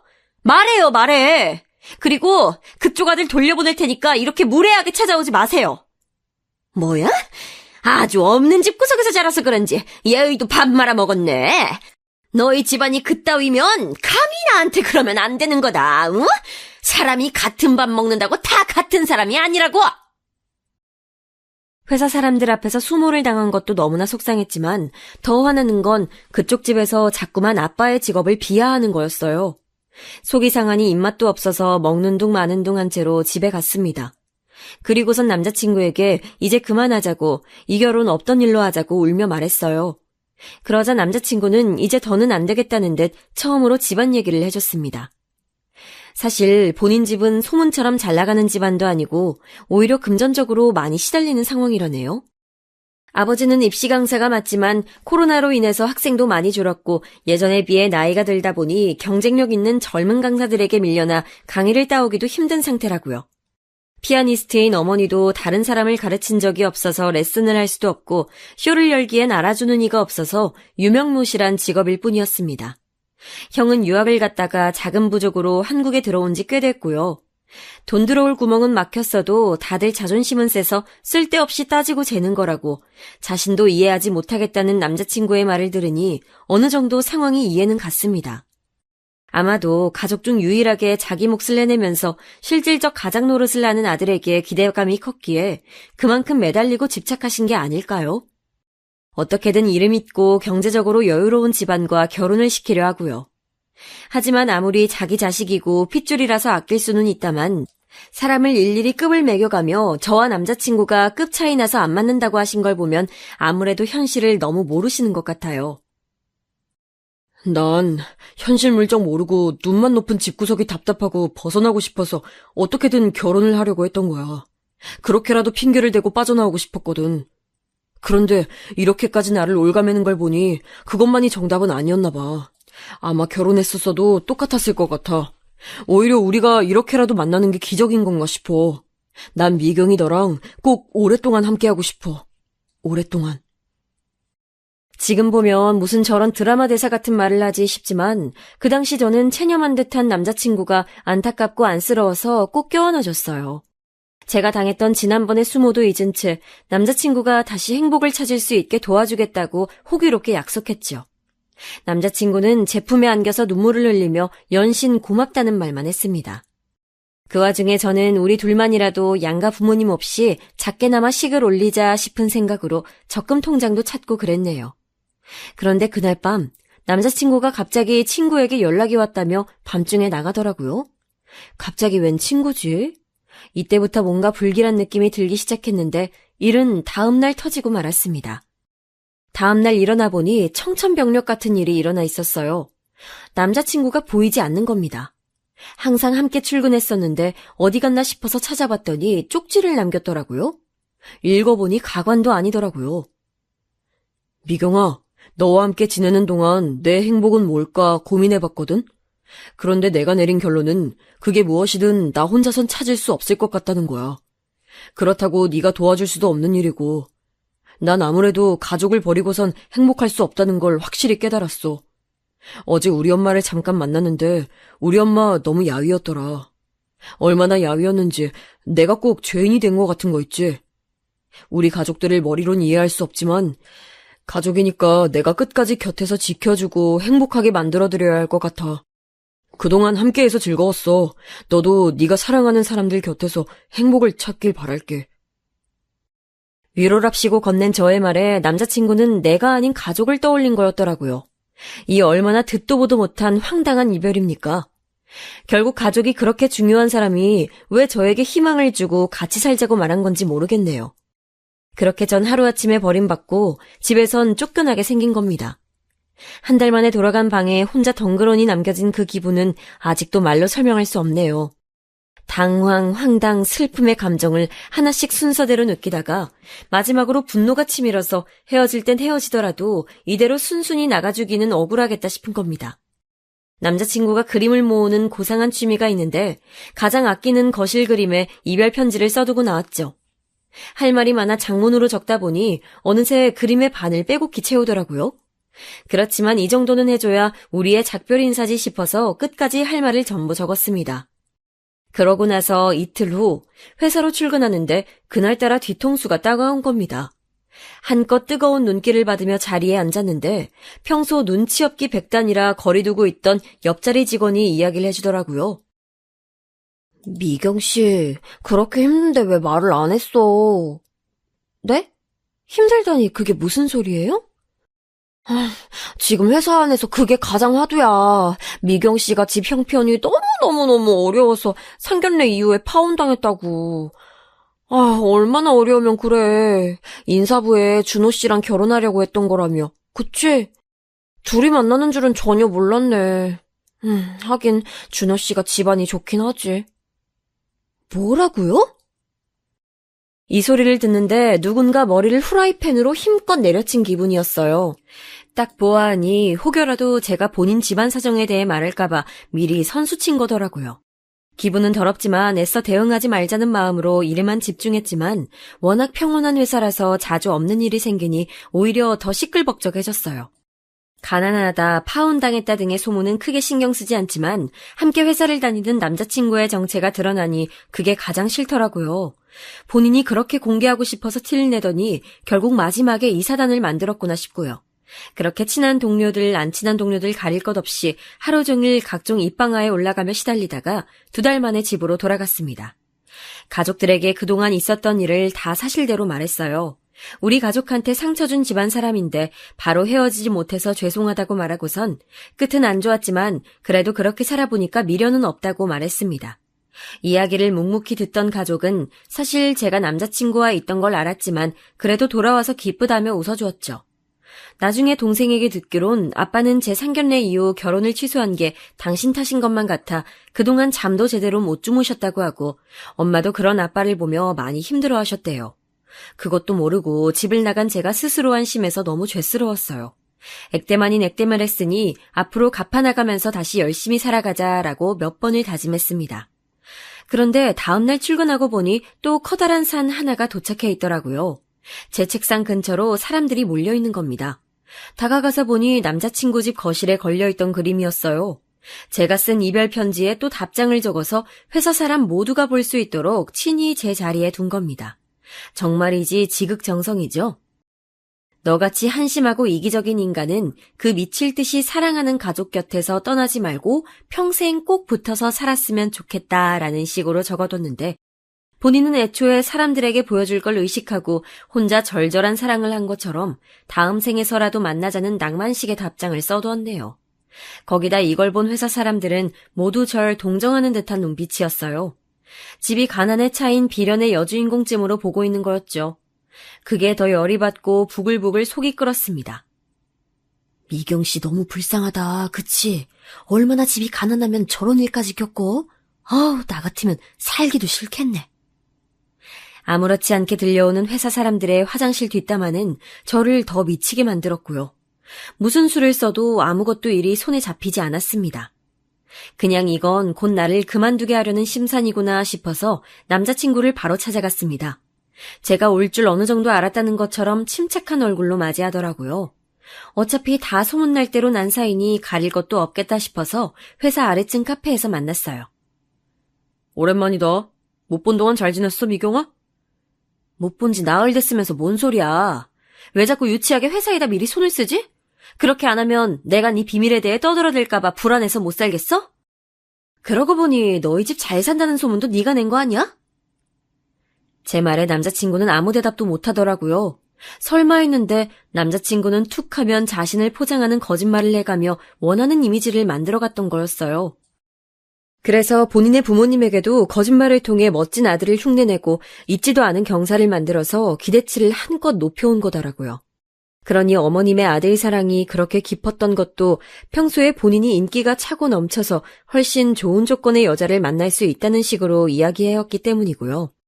진실을 알고 나니 그저 순수하게만 느껴졌던 남자친구의 모든 것들이 한순간 끔찍하게 느껴졌습니다. 대체 나한테 뭘 원하느냐고 물으니 그런 거 없다고 대답하더라고요.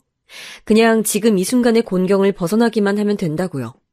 저는 마지막으로 저와 만났던 건 진심이냐고 아니면 그것조차 너의 이미지를 위한 거냐고 물었습니다.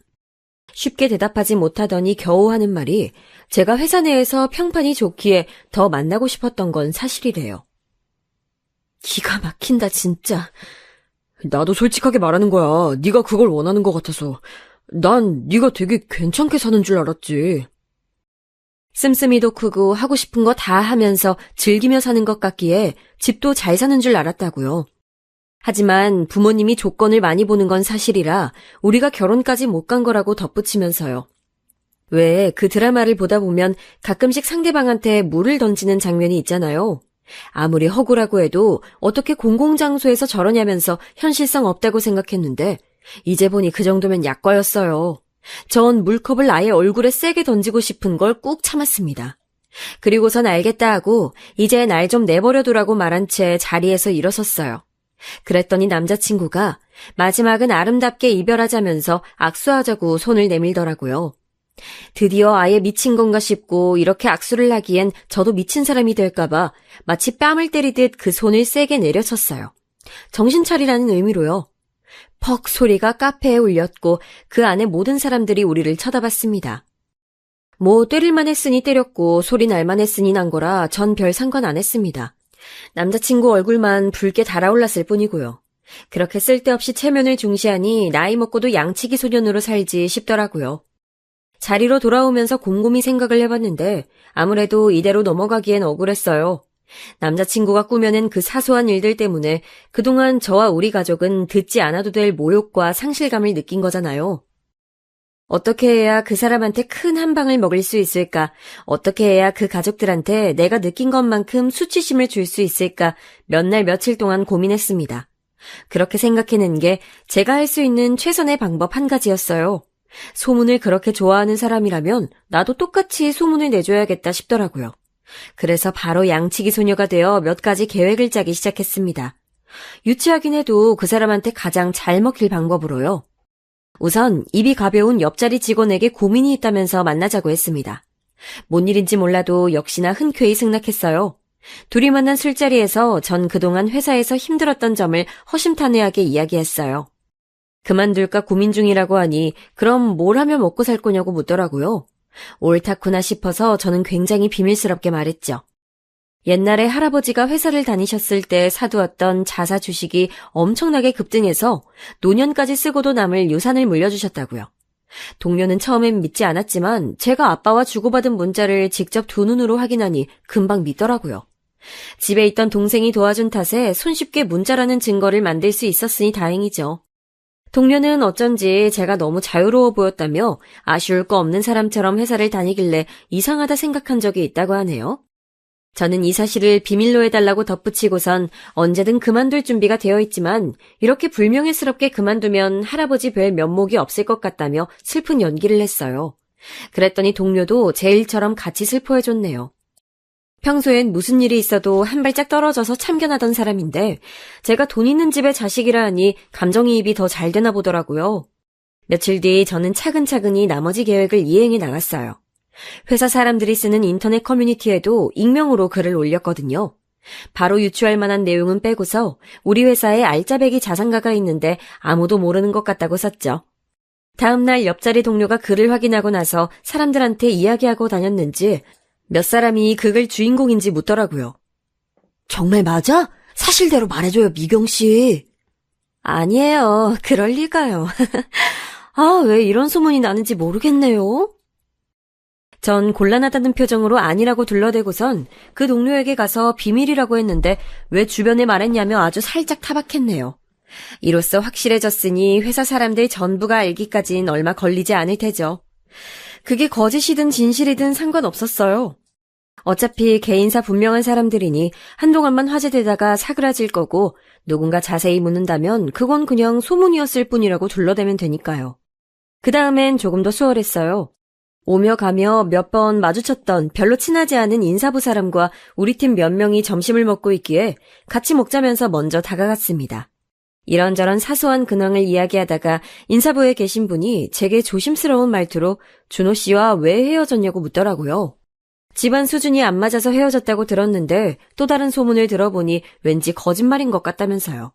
그래서 그 부분만은 사실대로 얘기했죠. 물려받은 재산은 아직 꺼내지 않고 고스란히 뒀거든요. 제가 결혼할 때쯤에야 쓸까 말까 했어요. 지금도 충분히 먹고 살만하니까. 근데 저희 아빠가 환경미화원이시거든요. 그걸 말했더니 그쪽에서 난리가 난 거예요. 어떻게 환경미화원 집안이랑 결혼을 하냐고요. 알고 보니까 그쪽 집안 상황이 소문과 달리 상당히 어렵더라고요. 딱하게도 본인 집 기둥을 세워줄 처가를 찾는 것 같던데 말이죠. 조금 안쓰러웠어요. 환경미화원을 비하하면서 상스러운 언행을 일삼는데 얼마나 힘들면 사람들이 저렇게 될까 싶고 참 그래요. 이렇게 이야기하고 있는데 우리 팀 사람이 그럼 혹시 저번에 밥 먹으러 갔을 때 만난 아주머니가 준호 씨 어머니냐고 묻더라고요. 생각해보니 그 단골 음식점에서 어머님과 말싸움을 벌이고 있었을 때 우리 팀 사람들이 옆에서 듣고 있었거든요. 제가 기분이 너무 안 좋아 보여서 자세히 묻진 않았다고 했지만요. 본인들이 들은 게 맞다면서 어떻게 사람이 그러냐고 맞장구 쳐주는 사람들 덕분에 오랜만에 속이 좀 뻥 뚫리는 기분이었습니다. 세상에서 제일 재밌는 남의 집 싸움 이야기를 신나게 듣던 인사부 사람은 밥을 먹자마자 돌아갔네요. 일이 생각보다 더 커질 듯 했지만 제 예상보다 더 재밌어지기에 자꾸만 웃음이 터지는 걸 꾹 참았습니다. 그리고 정확히 사흘 뒤 전 남자친구가 집 앞으로 저를 찾아왔습니다. 처음엔 씩씩거리면서 왔지만 제 얼굴을 보자마자 뻔뻔함을 좀 자각한 건지 화를 가라앉히더라고요. 그러면서 사람들한테 자기 사정 얘기했냐고 묻길래 나는 너처럼 거짓말 안 하고 과장도 안 하고서 있는 그대로 말했다고 했어요. 그랬더니 말귀 못 알아듣고 어떻게 그럴 수 있냐, 복수하는 거냐 등등 갖은 투정을 다 부리기에 무시하고 집으로 들어가려 했습니다. 그랬더니 진짜 하고 싶은 말은 따로 있었다는 듯이 저를 붙잡더라고요. 있잖아, 그거 말이야. 네가 100억대 자산을 갖고 있다는 소문. 그거 설마 진짜야? 아니지? 너 나한테 그런 얘기 한 적 없잖아. 아니야? 순간 저도 모르게 크게 웃고 말았습니다. 정확히 노년까지 쓰고 남을 돈이라고만 했는데 그게 어느새 나도 모르는 100억대 자산으로 불어나 있더라고요. 소문이라는 건 매번 사람 입을 탈 때마다 그 모습이 변하니 알면서도 참 징글징글하네요. 거짓말이지? 웃는 거 보니까 거짓말이네. 맞지? 아니, 난 네가 찾아온 이유를 알 것 같아서 웃는 건데? 이제야 진실을 알고서 내 바짓가랑이 붙잡으러 온 거 아니야? 바짓가랑이라니 무슨 말이 그래. 어머, 미안해. 아직도 말이 헛나오네.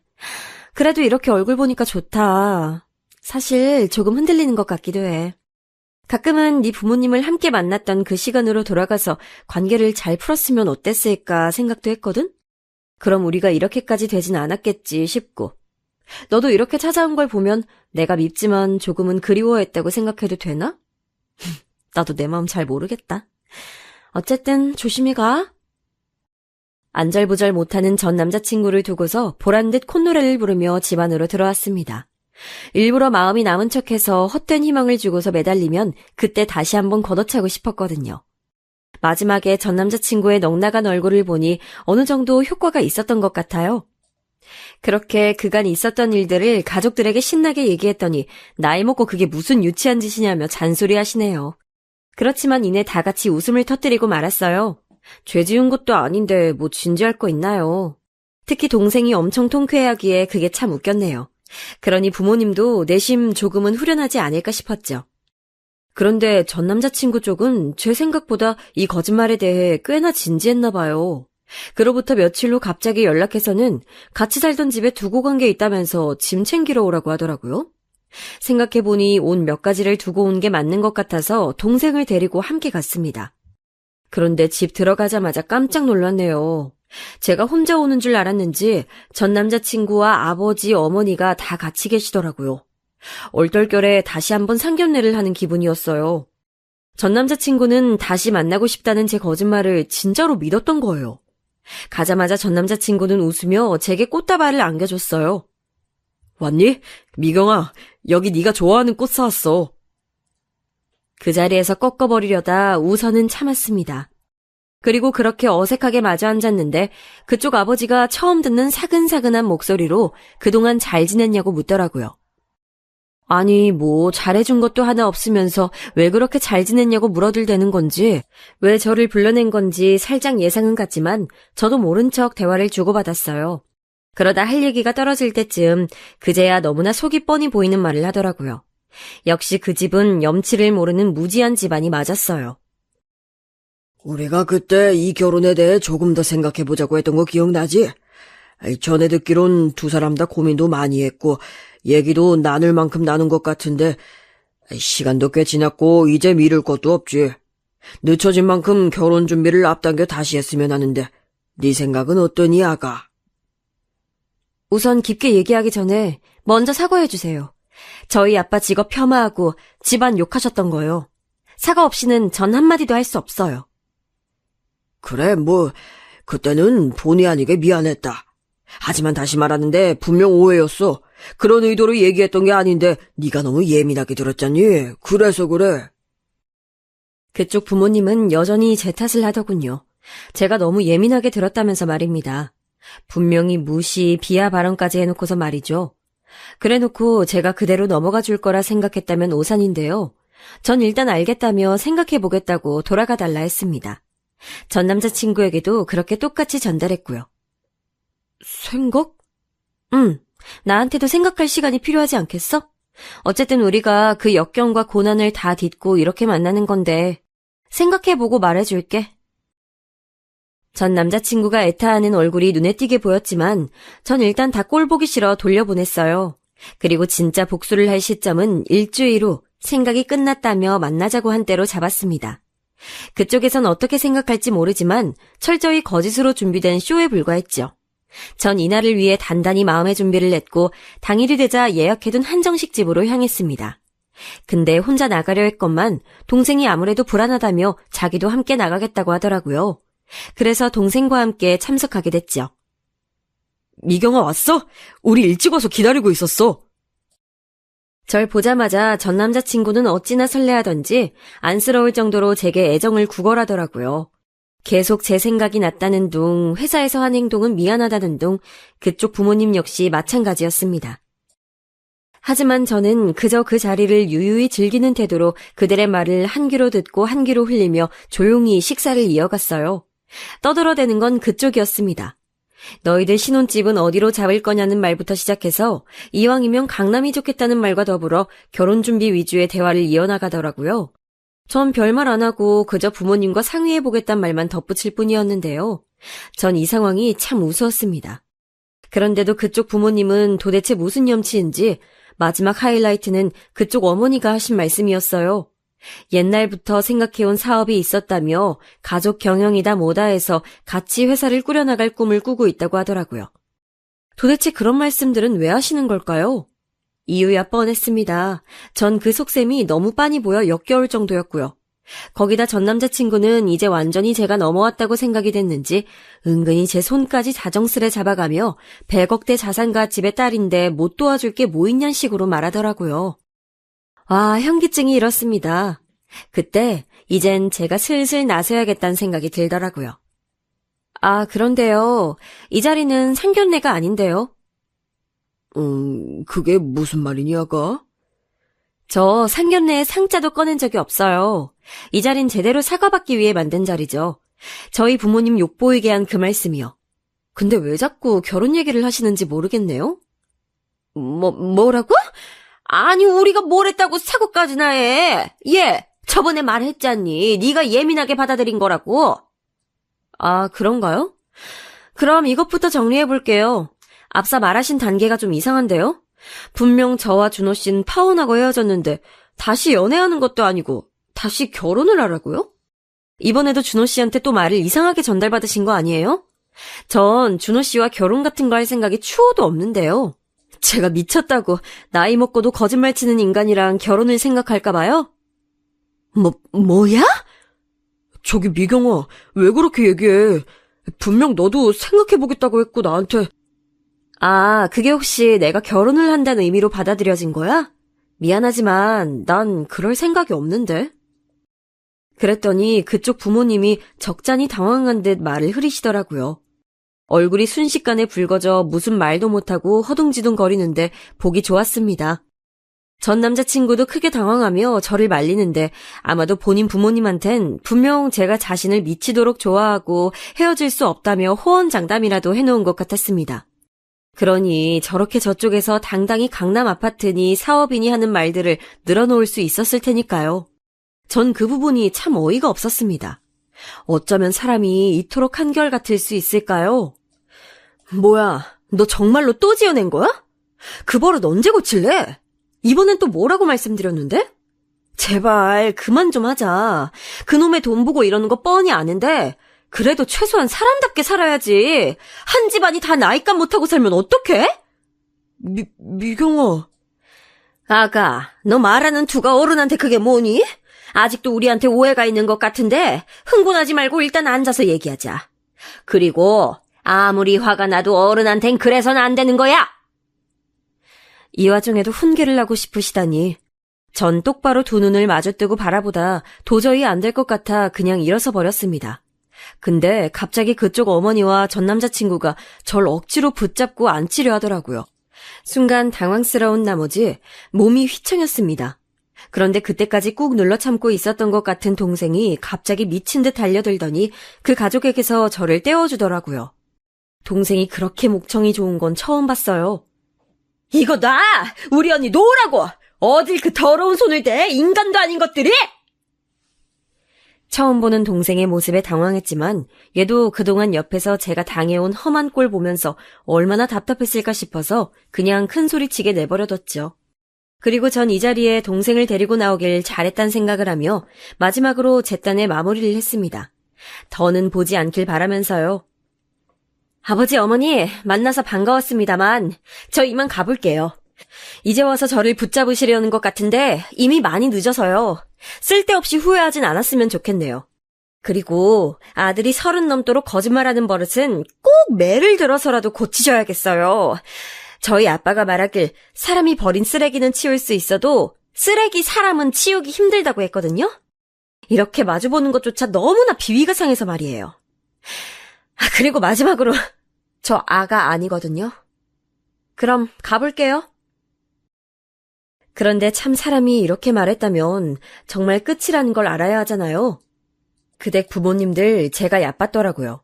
얕봐도 한참 얕봤던 게 분명합니다. 글쎄 저 다니는 회사에 오셔서는 다시 한번 생각을 해보라는 둥, 우리 아들을 아직까지도 잊지 못하는 거 다 안다는 둥, 거의 무슨 어딘가에 세뇌를 당한 사람처럼 바지가랑이를 붙잡고 늘어지더라고요. 그제야 알았습니다. 이 집안 문제점은 아들에게만 있는 것이 아니라 그 아들을 교육한 부모에게도 있다는 것을요. 그쪽 부모들은 저를 통해 정말 한 몫이라도 잡아보고 싶었던 건지 끈질기게 달라붙었어요. 회사로, 저희 집 앞으로, 심지어 제 부모님까지 찾아갔지 뭡니까?